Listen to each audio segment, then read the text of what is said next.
Shadows, we run a cyber monitoring service that secures the digital footprints of our clients. And by digital footprints, I guess I mean all the information available around the internet about a company. And I guess the problem we saw was that as companies adopt the latest technologies like social media, the cloud, and employees bringing their own mobile devices and tablets, a lot of that means that the boundaries around companies become a lot more porous. And in fact, there's more and more information out in the open that also needs to be secured in some way.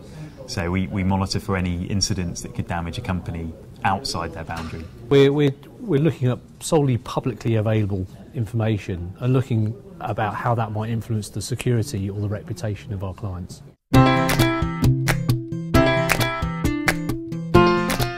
We met as colleagues at a previous firm called Dettega, where we were working in slightly different areas. I was designing sort of large-scale risk and intelligence platforms for public and private sector, and James was securing a number of those platforms. Yep, so I was a security architect there for about 10 years, and prior to that worked in the telecoms industry, looking at sort of internet services on behalf of some of the telecoms providers.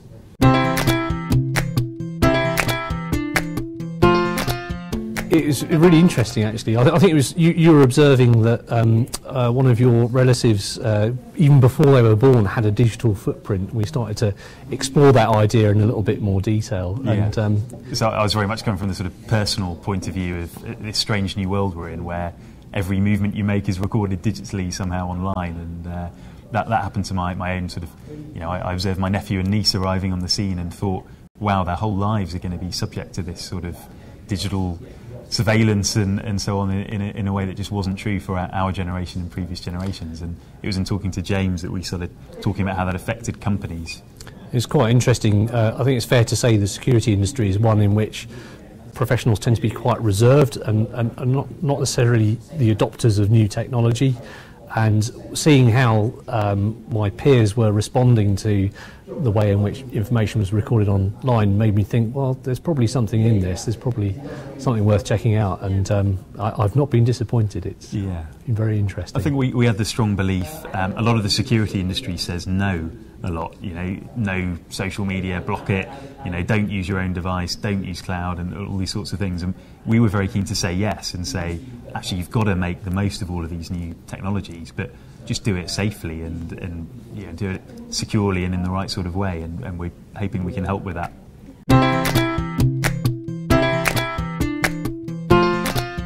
It was pretty tough in the early days. It was just the two of us initially, and we put in some of our own funding. We did a bit of consultancy work in the early days to pay the bills and keep things going as we were building our technology in the background. But we sort of built from there. We took a small amount of office space. Since then, we've been lucky enough to have a grant from the Technology Strategy Board, which really helped in supplement the income that we had and allow us to focus on R&D and start to hire people. And from there, we've grown and grown. So we're now at 8 people organically. We've grown to that point, and we've had a great year with innovation awards from Swift and Cisco. And now we're part of this FinTech Innovation Lab, which is really fantastic. We had sort of revenue and the grant structure was very helpful. And we now we've brought the first customers on board, which has been great as well.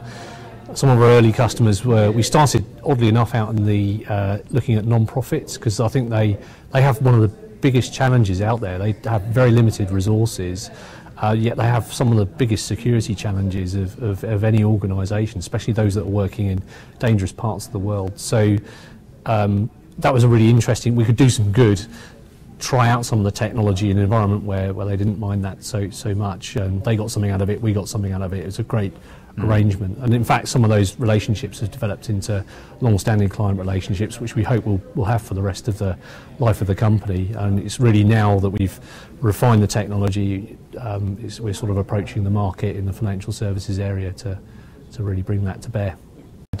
I mean, we set up the company in May 2011, and we did actually get a client in August of 2011, and that was on a not quite a free basis, but on a very low revenue basis, and it's got a long time from then until we were making more serious money. But you've learned from all of these early experiences, as James said, and we've come a long way from there.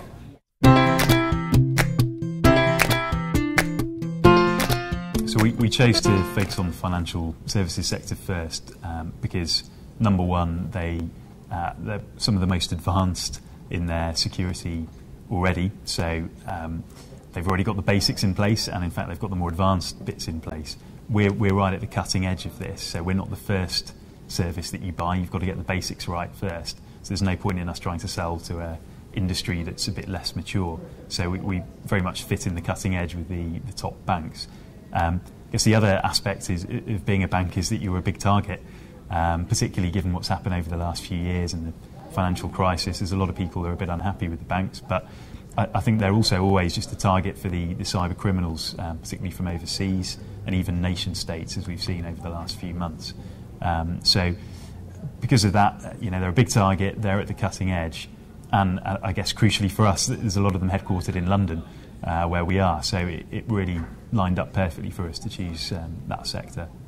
I think it's all about focus as well. You've got to start somewhere, and we made some conscious decisions about where we were going to focus, and that wasn't just sort of like, which one should we go for? That one. It took a couple of weeks to reach that decision, and I think it's been paying dividends since we started.